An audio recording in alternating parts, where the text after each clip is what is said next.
बिस्मिल्लाहिर्रहमानिर्रहीम। अस्सलाम वालेकुम नाज़रीन। Royal international palmist, astrologer, knowledge of सात और जफर के एक्सपर्ट किसी तारफ के मोहताज नहीं है, सीनियर माहिर कानून हैं एम ए शहजाद खान साहब, उनके साथ हम मौजूद हैं। आज गुफ्तगू करनी है।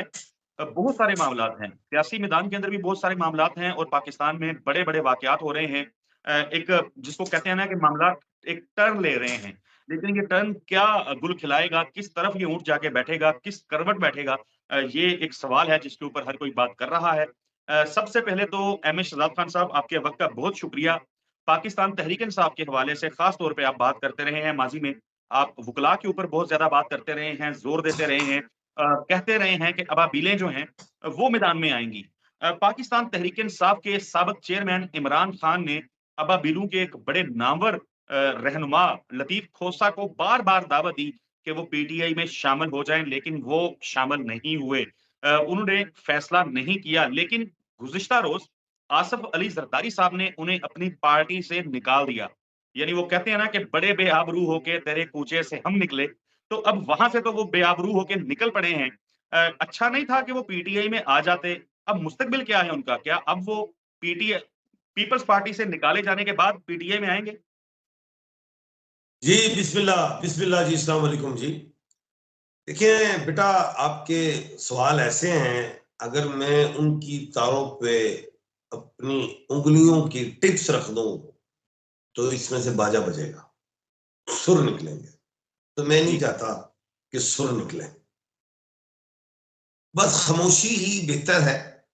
खैर, बात यह है कि ये 10 उंगलियां हैं और हर उंगली में 3 पोर होती हैं। 3 10 30, इनके 30 पोर्स। हर पोर का अपना काम, अपना मकसद है। अब जनाब लतीफ खूसा साहब मेरे सीनियर हैं, मेरे बड़े भाईजान हैं, अच्छी पहचान है मेरी भाईजान से, अच्छे आदमी हैं।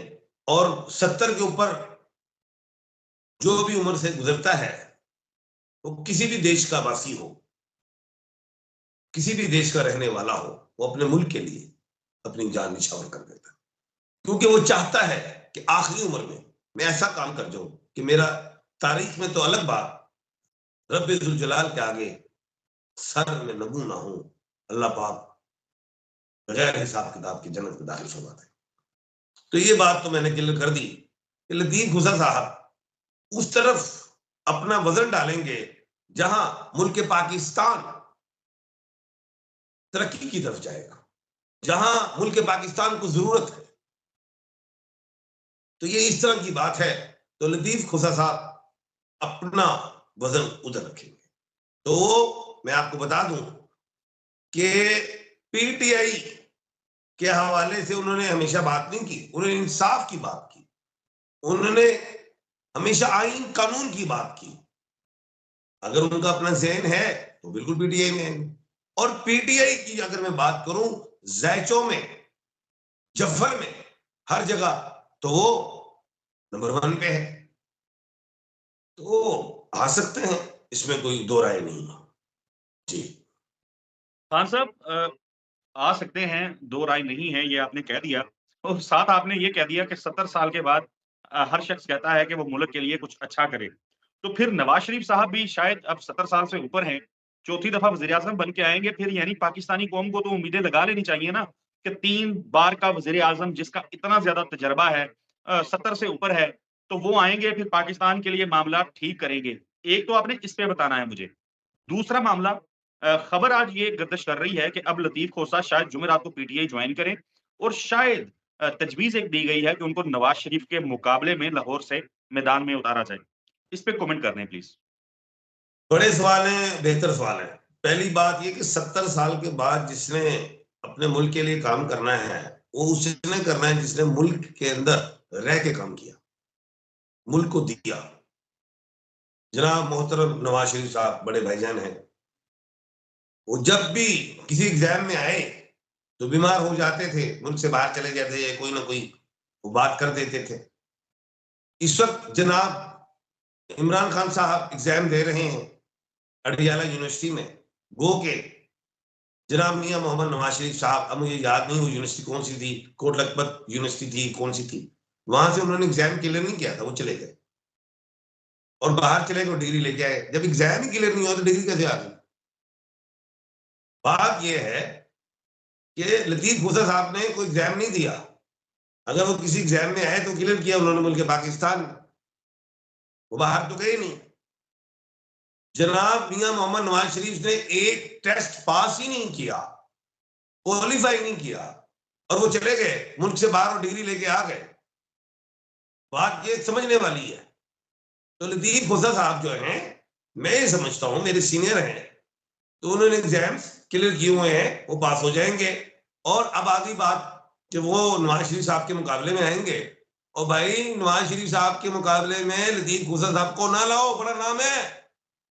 अब बब्बर शेरा टल जाओ ਉੱਥੇ तो बब्बर शेरा आप खलो जा तो तू जीत जाएगा। तो लतीफ खोसा साहब का बताएं, मतलब अगर उनको उतारा जाता है तो फिर नवाज शरीफ के लिए परेशानी ही परेशानी है। और मैं क्या, तू खलो जा, तू परेशान कर देगा। लतीफ खोसा से वड्डा नाम है।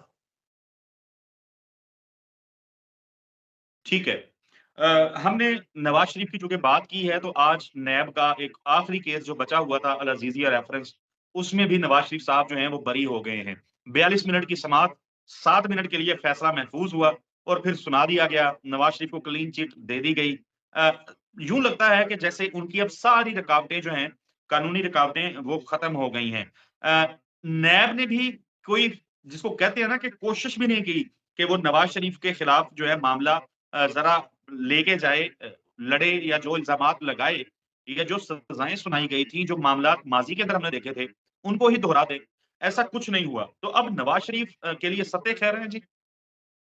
देखिए, अदारे उंगलियों की मानंद है, फैसले अंगूठे की मानंद है। अंगूठा दिखा दिया जाए या लगा दिया जाए या दबा दिया जाए, ऐसे। तो खैर, ये बात तो मैंने कर दी। बात ये है, मैंने पेशन गोई की थी कि 15 दिसंबर से पहले जनाब मियां मोहम्मद नवाज शरीफ साहब, बाबूजी साहब क्लियर हो जाए तो बेहतर है, नहीं तो मुश्किलात का सामना होगा। और 15 से पहले आज वो काफी जगहों से क्लियर हो गए, पेशन गोई मुकम्मल हुई। लेकिन एक बात कर देता हूं कि 15 दिसंबर के बाद पीटीआई मजबूत होगी। अभी शेर अफजल मरवत निकल रहा है, बरसात उसने केपीके में कर दी, अब पंजाब में होने वाली है। सिंध बचाए अपने आप को, बलूचिस्तान में हरियाली आने वाली है। पहले उत्थे पानी वरसेगा ते सोनिया बब्बर शेरा, उत्थे दरख्त भी उगणगे सुके पहाड़ों ते। गल बढ़ती जा रही है। 15 दिसंबर तो बाद मैं पहले एक वार्निंग दी थी इंडिया ਨੂੰ कि 15 नवंबर तो बाद ताड़ी उल्टी गिनती शुरू हो जाएगी। ओ जेशा कप इंडिया कप नहीं लेके जा सके, ऑस्ट्रेलिया ले गया।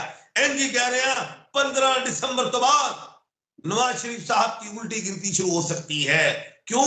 लेग पोलिंग या बाबूजी शहबाज शरीफ साहब की टांगे खींचे या शहबाज शरीफ साहब बाबूजी की टांगे खींचे, ऐसे लड़ाई पैनी है सोनिया। अच्छा, ये आप बड़ी दिलचस्प सूरत हाल बता रहे हैं कि नवाज शरीफ और शहबाज शरीफ जो हैं वो एक दूसरे के मद्दे मुकाबल आ जाएंगे। वैसे तो वो शहबाज शरीफ अपने बड़े भाई की कोई बात टालते नहीं है, बड़े फर्मा बरदार हैं उनके। फर्मा बरदारी घर तक होती है, घर से बाहर नहीं होती। घर से घर तक की ये कहानी नहीं है, ये सास और बहू की कहानी है। ये बात ध्यान में रखना, सास और बहू कह देता है सुनिया तेन। शहबाज शरीफ और नवाज शरीफ के जायचों का कंपैरिजन करें तो मजबूत कौन है? 1/12 मजबूत है, शहबाज शरीफ 1/12 है, नवाज शरीफ साहब 1/4 है। 1/4 होने की हैसियत से वो हमेशा अपनी बैटिंग में आउट हुए, और शहबाज शरीफ साहब ने अपनी बैटिंग मुकम्मल की, 5-5 साल वजारत आला की, और जो पीडीएम की हुकूमत थी उन्होंने अपनी वजारत उस्मा मुकम्मल की। तो वो भारी हैं, स्टार ने 1/12 के मालिक है, डबल एस के मालिक हैं, 2 सैटर्न, 2 शनि और 2 जोहल के मालिक हैं। जी बिल्कुल ठीक है। एम एस शहजाद खान साहब, बहुत शुक्रिया आपके वक्त के लिए। नाजरीन, अगली वीडियो में मुलाकात होगी, तब तक के लिए अल्लाह हाफिज।